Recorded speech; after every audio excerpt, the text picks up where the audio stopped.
welcome to the Coming Strength and Fitness podcast. Thanks so much for tuning into this episode of the Coming Strength and Fitness podcast. If I'm not mistaken, I think this is episode 72. We're talking about training for a competition, but in all context about our nutrition. Last episode, on episode 71, we talked about the fitness side of things, really training for a local CrossFit competition. But today is kind of like part 2 of that conversation, talking all the specificities and intricacies when it comes to nutrition and competition. I'm with my wingman, wing woman, wing co-pilot. I'm your goose. You're the goose. Jill Thornton. We also have another person joining us. Very special guest. Very short. Very short. Yeah. You probably will say something in this conversation, but a woman, a few words. Yeah.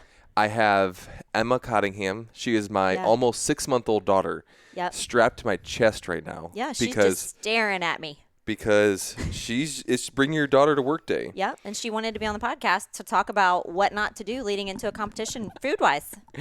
And what's funny is the way we record our podcast is we have headsets on and the microphone is right by my mouth, but her head is maybe like 3 inches away from this microphone. Yep. So as soon as, and she's discovering her voice, so you might hear some baby sounds in the background. Yep. She might have some input. We're keeping it real. We're not just super polished and perfect. We're just real people talking about real things.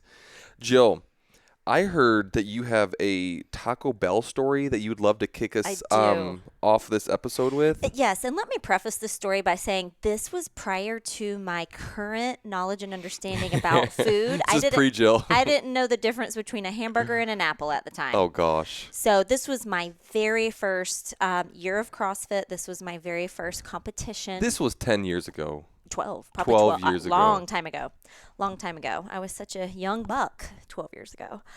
What are you now, an old buck? You could call it that. No. Older buck. You're a young, older buck. Anyways, keep going. So I decided, actually it wasn't very intentional at all. I was at the food court at a mall and I decided to eat Taco Bell. And truly, I don't think up to that point I had eaten a ton of Taco Bell, but I was at the mall and I ate it, and I'll be honest, within 20 minutes after eating it, I got to thinking, I don't know if that was a really good idea or not. Oh, no. Wait, how often did you eat Taco Bell at this point? I don't think much. Like, now in college I did, but this is I was way graduated from college at this point. But anyhow, I just had a lot of regrets that day and the next day in terms of my food choices. And I learned a really good lesson that I'm going to share with everyone else today. What was that lesson? Do not eat Taco Bell the day before you want your body to perform. Or you will have to buy new underwear. Or you'll be wearing a diaper like your daughter. Yeah.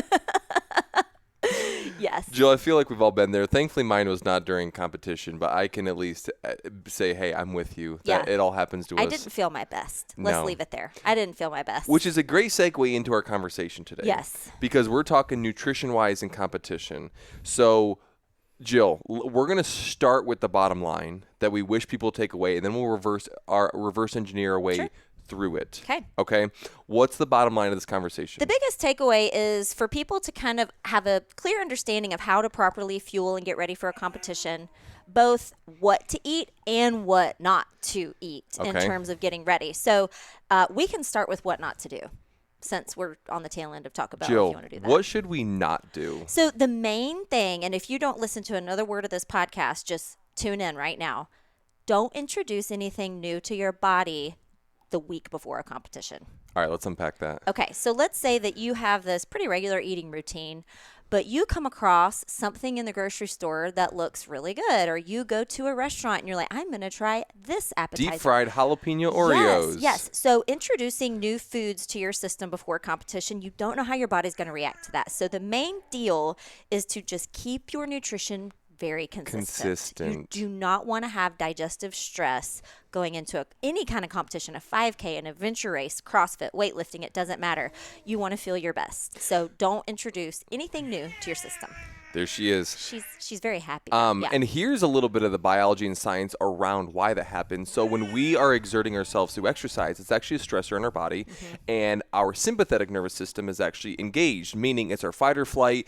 The adrenaline's going, the cortisol's going. It's basically saying, hey, go, go, go, go, go.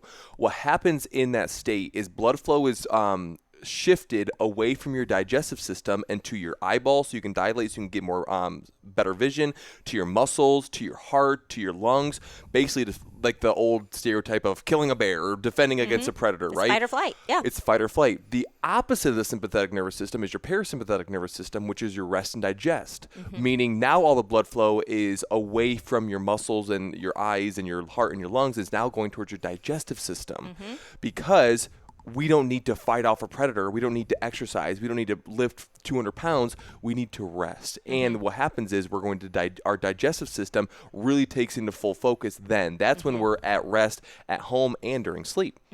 So what happens is, like you said, if I eat Taco Bell the day before and I haven't eaten Taco Bell in 10 years, what's going to happen is my digestive system is going to be off. It's going to be like, oh my gosh, what is going on? Yes. And that's going to hinder your performance because the blood flow is going to be off. It's going to be more focused on your digestive system, which is why you're going to have cramps, you're going to have bloating, you're going to have just irritability, you're just going to not feel good, you're going to have lack of energy because of that dynamic right there. So we want in a competition setting to funnel most of our blood flow towards our muscles and our brain, our lungs and heart, because we want the sympathetic, rather than confusing it by introducing like a weird new nutrition thing to it. Yes, and that includes supplements. It does like include supplements. If you have never tried C4 or an energy drink or something that you think is going to give you a little boost, don't try that on game day. Try that a month beforehand before your workout. You don't want to introduce anything new. And even when it comes to supplements and energy drinks, before you get on that competition floor, or you might pay for it. Yeah. So, Joe, really quick, let's take 2 minutes about supplements with competition, and then let's go back to nutrition-wise. Do you recommend or do you advise supplements, or like what do I take? Let's talk local CrossFit competition or a race. Like, should I do supplements? Should I not? Like, what do you advise when like it game comes day? to that? Yeah. Like game day subs? Again, whatever you're used to taking, continue on. That's it. Don't do anything new. If you want to try something, try it a month beforehand. Okay. Like do a mock competition out. Sure. Like go show up to Saturday's workout and take the C4 or the beta alanine or whatever it is you want to try and boost your system with that day versus game day. Right. I made a mistake one time at Wadapalooza. You know, they have a huge vendor village and they have samples of everything. Yes. Okay, that's a bad idea for people who are trying to compete and trying to keep their nutrition stable. I tried some C4. Oh, no. And it had to have had the tingling stuff in it. My arms felt like ants were stinging me, and they felt like they were on fire. Oh. But I was like, oh, I'll try this C4. Not a good idea. Right. It wasn't a good idea. So, yes, just the main takeaway is keep your nutrition as stable and normal. If you want to implement a supplement, try it the month before. So great point. Let's talk not about implementing something new, but just about performance enhancing supplements that are all legal and we recommend. Right. What are the 2 or 3 or 5 or whatever that you found have improved athletic performance? I'll be honest, there's not many. My main one that has the most scientific research behind it is going to be creatine. Right. 5 grams a day for most people is a pretty good benefit to your fitness and your muscular endurance and building muscle and recovery and things of that nature. And then caffeine. It is a natural stimulant, so maybe drinking a cup of coffee or having a little, something with caffeine and an energy drink. If you're used to drinking an energy drink beforehand, that caffeine can give you a boost, for sure. Those are my 2, creatine and caffeine. What about, like, beta alanine? So there's not as much research there, but it could have a benefit. Sure. It just depends. I think they say maybe 1 to 2% increase in your capacity or your muscular endurance, which, at the CrossFit Games level, 1 to 2% is a big deal. Right. For us normal people, I don't know. What about like those salt packets, those elements, those liquid IVs, those kind of things? Yeah, again, if you're used to taking those, keep taking them. In terms of hydration, you might sweat more during a competition. You might not. It depends on what you're doing. Yeah. The salt packets are just a way to rehydrate. Yeah. And if you're used to taking those and they benefit you, like for me, I drink a lot of those when we did the 10-hour adventure race. Yeah. A lot. They were in my Camelback. But if you're doing, a 5-minute CrossFit workout, a 12-minute CrossFit workout, and a 15-minute, salt supplementation is probably not warranted. A longer endurance type marathon, half marathon, to even a 10K where you're sweating a lot and you need to replenish, those sodium stores in your body, that might be a good idea. Do you take pre-workout? I do not. I drink caffeine. I don't take pre-workout either. Yeah, I just personally don't like a dependency on a supplement, but I have no problem with my dependency on caffeine. It's a conscious dependency. Yes. Yeah, I don't take pre-workout either. I do think that there are some good ones out there. I really think with pre-workout, it's you get what you pay for. You can get some really cheap standard stuff that's going to just make you feel like ants and bees are stinging you and biting you. But I think there are some good pre-workouts out there that can actually do give you a small boost. But what happens is that's not natural and you can't depend on them because if you don't have your pre-workout, it's like, wait, what? Yeah. Anyways, let's talk about nutrition-wise, okay? Okay. So 3 months leading up, let's just say CrossFit competition, a 5K adventure race, whatever. We're going to keep our nutrition the same. When do we need to be thinking more about nutrition, like let's say timing-wise when it comes to leading up the competition? So much of it depends on the competition. If you're looking at a single-day event like the Thanksgiving Throwdown, you maybe could implement a little bit more carbohydrate the week leading up. Yeah. And I'm talking a little bit, like maybe an extra banana, an extra waffle, an extra some simple complex carbohydrate to kind of top off your glycogen stores as you're heading into the weekend. But other than that, you don't need to do a ton of carb loading for a CrossFit competition. Now, if you're going into a multi-day event like the CrossFit Games, that's a completely different beast. Yes. Completely different. And I think in this context, most events we're talking about are one day. Yes. Jill, really quick before I ask this question, when you were in high school or even college, I remember in high school, were there any not fads or just ways of thinking of before a big football game, I'm going to eat a big spaghetti dinner or eat a bunch of pizza or... And carb loading does have a place, mainly in the endurance space. It does. With very long efforts. But yeah, that bowl of spaghetti thing, I'll tell you what that would do to me. If I were to eat a bowl of spaghetti before a CrossFit competition, that I would not feel my best. I think the point that I'm kind of getting to myself is that, there is a place for carb loading. We're going to talk about that. But a lot of times we just, not cheat, but we kind of settle for less quality foods and just eat crap to be like, oh, I need a carb load, which sure, you're going to get some carbohydrates in there, but you're also going to put a bunch of junk in your body as well. Jill, you talked about glycogen storages, whatever. Can you give us a quick 60-second summary of what that is? Because I know people listening are like, wait, what is she talking about? So the glycogen is what your body uses for energy. Right. So you just want to make sure that you're topped off. Energy, fuel-wise, for energy. It's kind of like gas in your car. Yeah, just top it off. Make sure that you're ready to go. Everything's full, ready, gassed, so that you can do your best. I remember talking with an athlete about that, and this isn't even just training for a competition, but just a normal workout. I remember looking at the workout the next day. It's probably about a year or 18 months ago, and it was like a 35 minute more longer endurance piece here at the CrossFit gym here at CSNF. And I remember specifically looking at that. I finished dinner. It was probably about 8:30, and I ate a bowl of cereal. Intentionally, not because I wanted the bowl of cereal, because I knew with the dinner that I had, it was more protein and fat heavy, and I was like, I know I'm going to need a little bit more carbs to top off my glycogen storage for the workout, because I knew I had to get my workout in at 6 a.m. the next day, and I actually felt really, really good, I quote unquote had energy to get through my workout. And again, I'm not contributing it to my Lucky Charms bowl of Lucky Charms. We can contribute it to Lucky Charms, but I knew that I'm going to need to fill my gas can, and just becoming aware of our body and honestly what we're eating on a day-to-day basis, knowing, okay, if I do have a little bit bigger or more energy demand the next day, I am probably going to eat some sort of carbohydrate the day before, because like you said, the glycogen are in your muscles that are just basically little storages of energy that you're going to tap into and use. And if they're empty, a lot of people are like, oh, I'm just so tired, I'm just so lethargic, or I just don't have it today. Well, there's probably nothing wrong with you other than you're just empty. Your car's running on empty. Okay, let's keep going. Jill, you said maybe the week before. What do we want to start thinking about nutrition-wise as far as the actual type and what to eat for competition? Again, I have myself on repeat here, but lots of the same things you're used to eating. So I'm all about building a healthy plate and the plate method. So a vegetable and a starch and protein on my plates. I'm not introducing anything new. I might, most of my competitions do not require long efforts like weightlifting and CrossFit, unless I'm going to Wadapalooza, and then that's different. But just for the sake of a local competition and helping out, with nutrition with that, my nutrition looks the same. It doesn't change.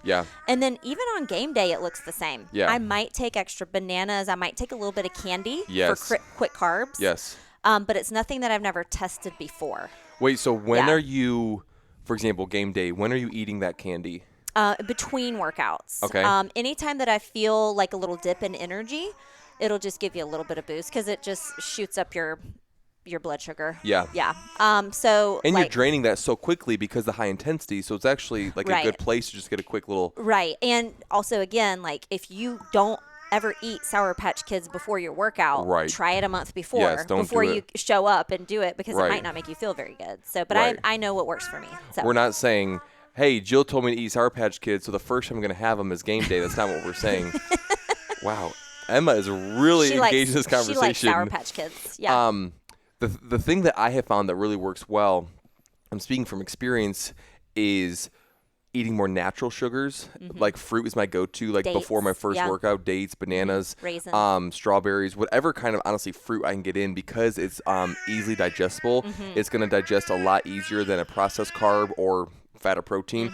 I remember, I think one of the first workouts or two I performed, I had a big ol' egg and like peanut butter toast breakfast with like a protein bar. And that first workout I felt terrible because I probably ate it like an hour before. It's probably too heavy. It was too heavy, and it was too many protein and carbs, which I do want like my normal breakfast before. But what I realized is I actually wake up earlier and I'll eat that 2 or 3 hours before, give my body a chance to digest that, and then probably about 30 minutes before is when I'll have like a half a banana, I'll have a handful of grapes, I'll have that 2 dates just for those simple sugars, because I know for me, I need that for my body to digest that like easier. Because if I have, for me personally, I found that if I have a candy or if I have some chips or some sort of more processed carb, my body will not digest that well in the middle of the workout. But in the middle of the workout, if I have a handful of strawberries before, totally fine, because it's more easily digestible because it's a whole, clean, real food. Yeah, I mean, the takeaway is finding what works for you, but not trying something new on game day.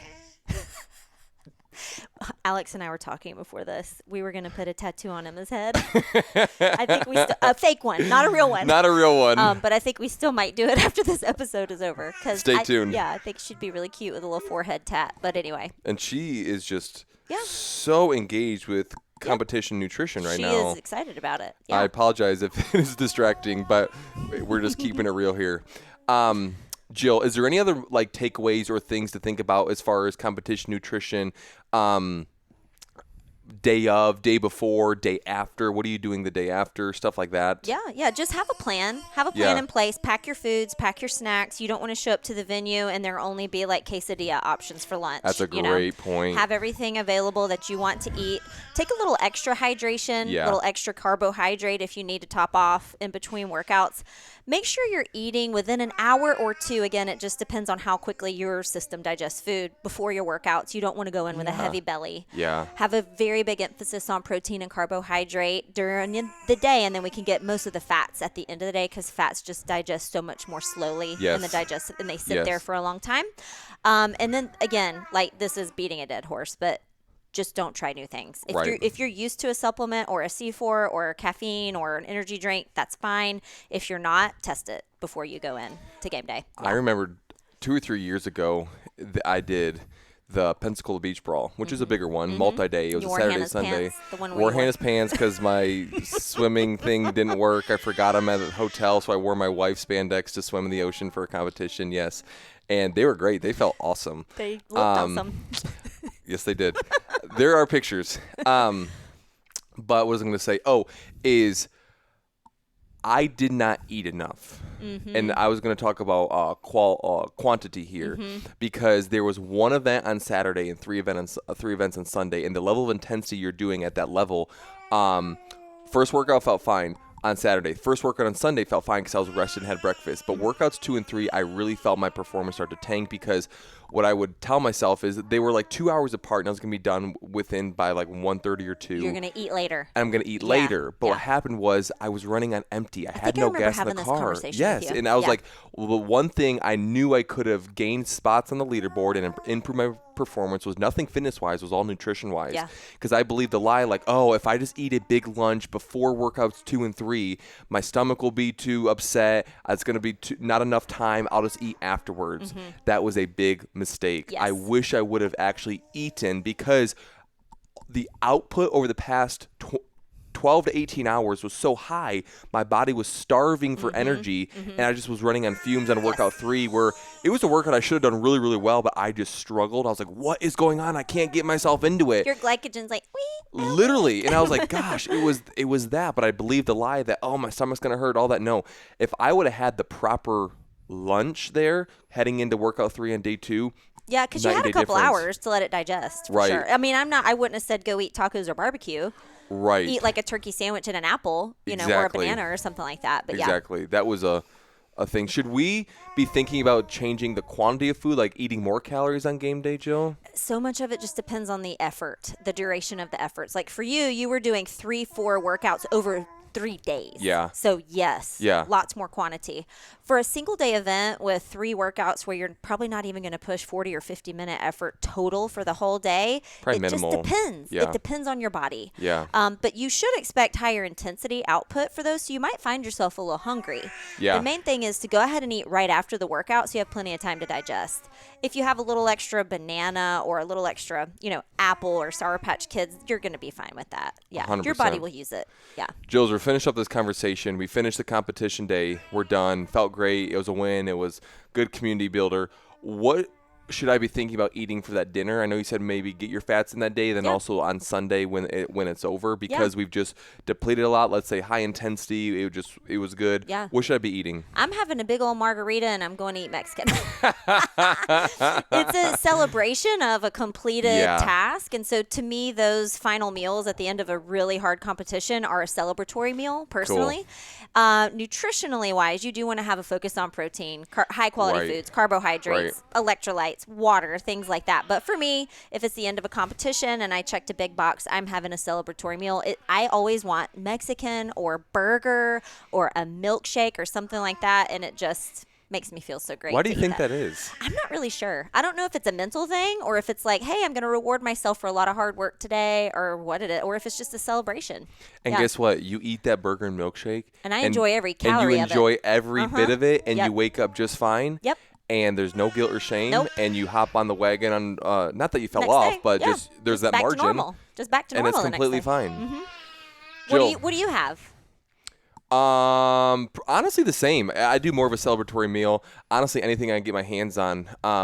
My go-to recently has been a big old burrito. So Mexican does sound good. Mm-hmm. I will go to a Mexican restaurant and probably just empty their chips and salsa. Empty it. Like endless pit. Getting that sodium back up for literally, sure. Like I already am an endless pit, but it just like magnifies. Yes. So I'm the exact same with you. And just one word of caution to the listeners. Careful on the margarita after you've had like lots of exertion over the day. And if you're hungry, it'll kick in fast. That's a good point. That's a good point. Yeah. Jill, anything else? I feel really good about it. I mean, with our upcoming competition, I feel like over the last couple episodes, we've talked about preparation physically, preparation from a nutrition standpoint. So I think everybody's going to be really good to go with some good tools and resources on how to approach competition. That's good. Jill, thanks for your insight and wisdom and learning from both of our mistakes on what not to do and what to think about. Main takeaway is don't introduce anything new. If you're going to do it a month or two before. Keep it consistent. Be mindful of just the day before. But you're going to do great. And if you have any questions, just let us know. We'll see you on episode 73 of the podcast, where we get to talk about all things Coach Jen Cook here at CSNF Nutrition. Until then, Jill. You're a legend.